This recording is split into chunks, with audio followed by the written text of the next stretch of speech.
Hey, this is Notser, and today we're taking a look at the 5 ships that Wargaming teased on their developer blog post.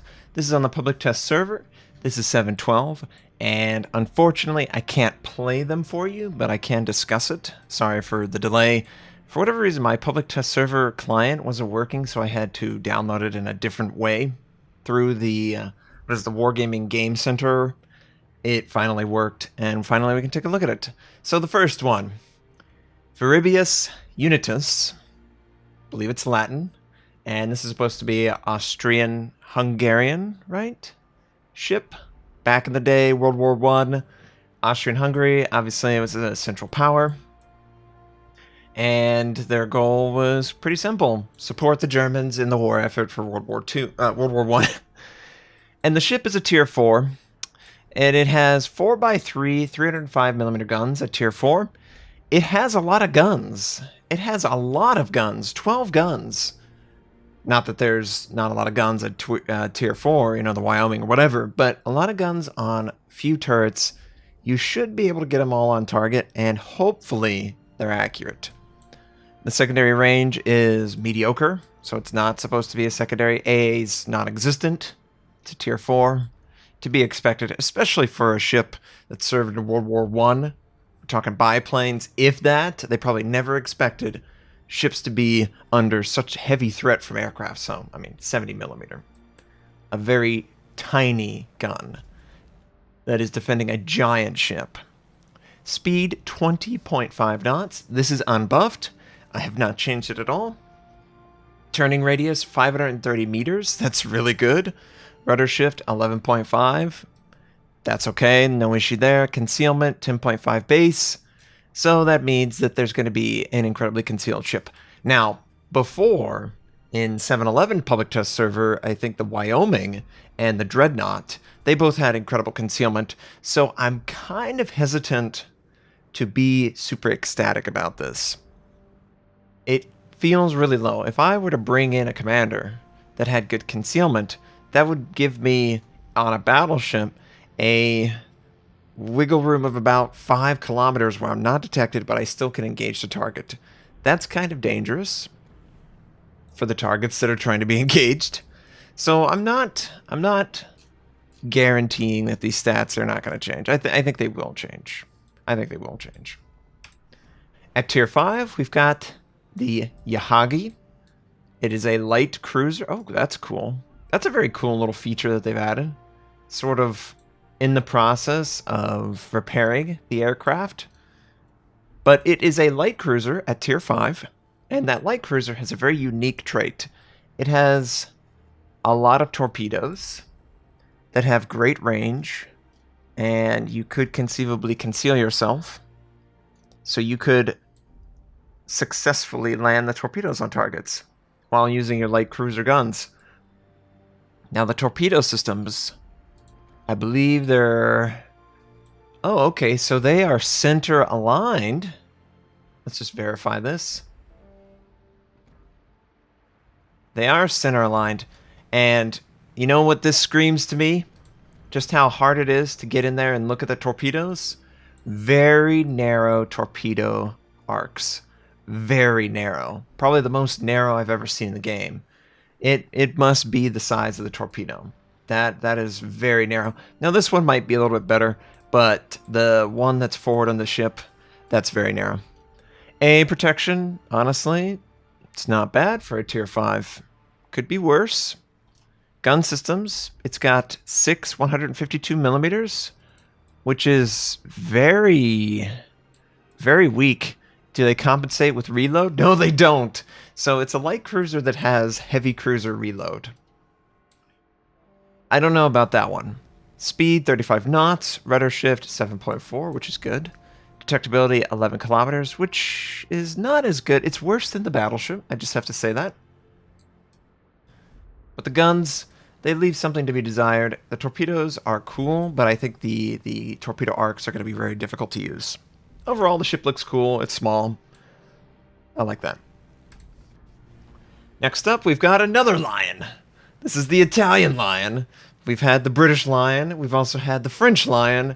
The Italian lion is a tier 6 destroyer. Is it Leona?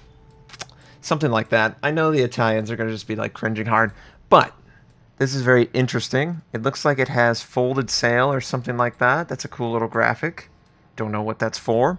You've got 4x2 120 millimeter guns. So you have one here, one here, one here, and then one here.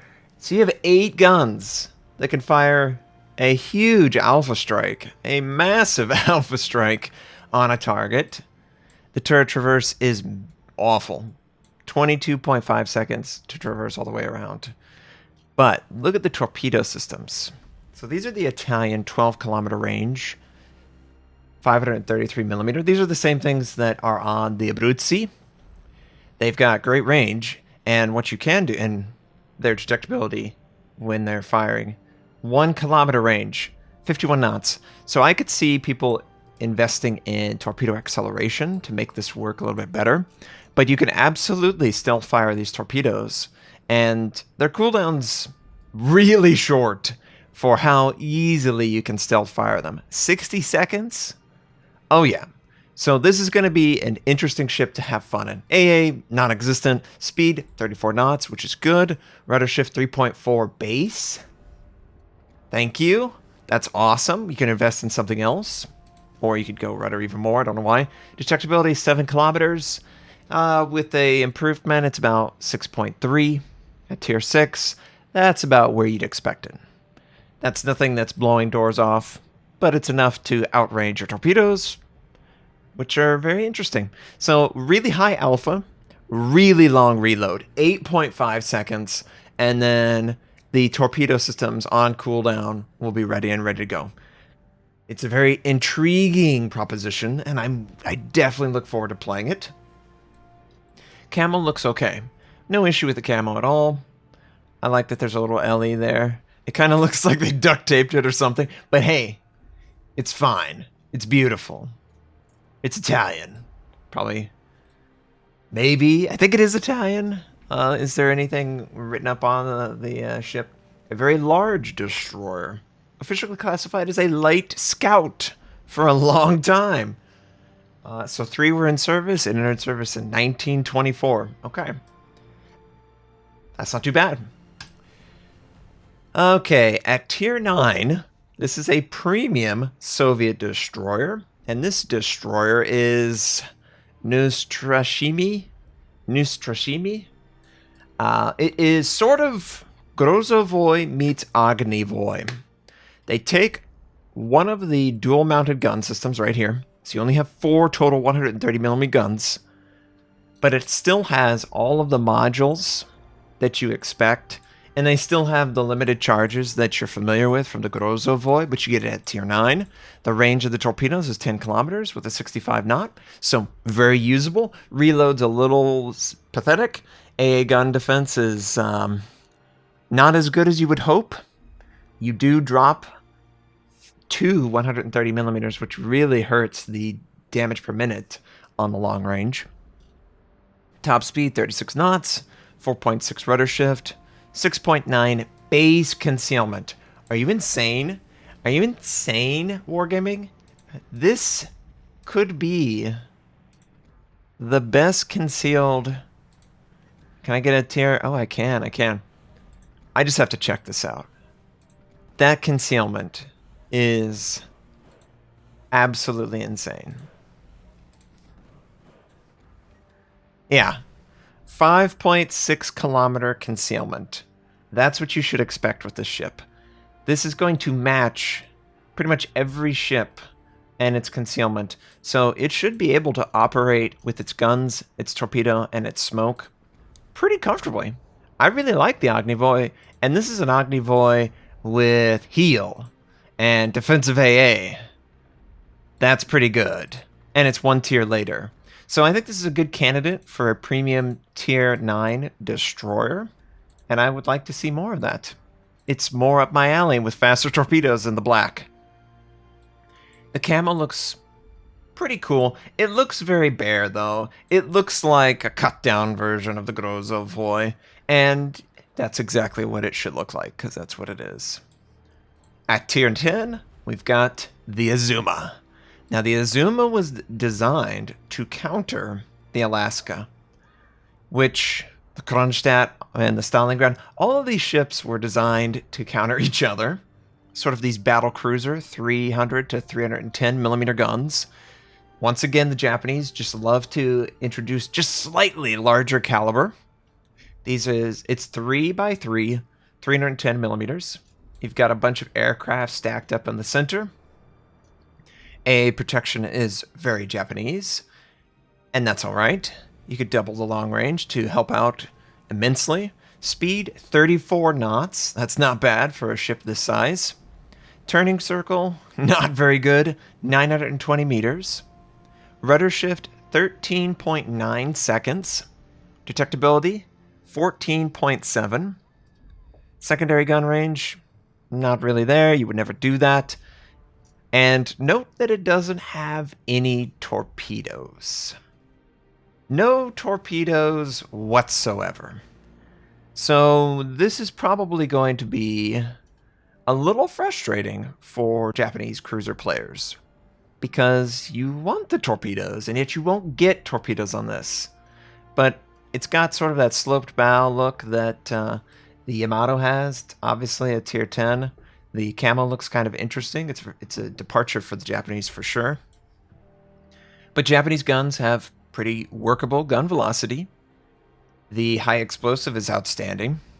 And the AP is very good as well. So I'm very interested to see battle cruiser stats on a Japanese cruiser at tier 10. I just want to have a chance to play it and see how well it functions as a ship. 18-second reload, 36 seconds turret traverse. That's right where I would expect everything. The maximum rudder, 13.9. Don't really like that at all. And the turning circle, definitely not there. It has the ability to use a spotting aircraft, so there would be no reason to extend the gun range further. You would probably go for a reload, a main battery reload. You would give up more turret traverse, but you would gain back in your spotting aircraft the ability to engage at a fairly long range with pretty good reload, like 15-second, 16-second reload. That seems really exciting, and along with all these other ships in 7.12, we'll have the chance to play them and actually feel if the ship needs more tweaking or it's good to go right now. I hope this was enjoyable for all of you. I know these ships probably have been looked before. All of these are stats that are subject to change. I would guess very, very subject to change. And I'm really fascinated by the Leon, the Tier 9 Soviet destroyer, Nutserreplay. I think those two in particular are the most exciting for me personally, but all of them speak to me in one way or the other. They're trying to do something different than what they've done before. And I'm cool with that. I want to play them. I can't wait. It'll be sometime in December when they're actually available to be played, whenever 7.12 comes out on the live client. At some point, a week or two after that, the CCs will get access, and then we can make public footage of the gameplay. I hope this was enjoyable. Leave in the comments what you think. Which ship is the one that for you? What would you say is one trait that could be changed to make the ship better or worse? I hope you all have a wonderful day, and I'll catch you next time.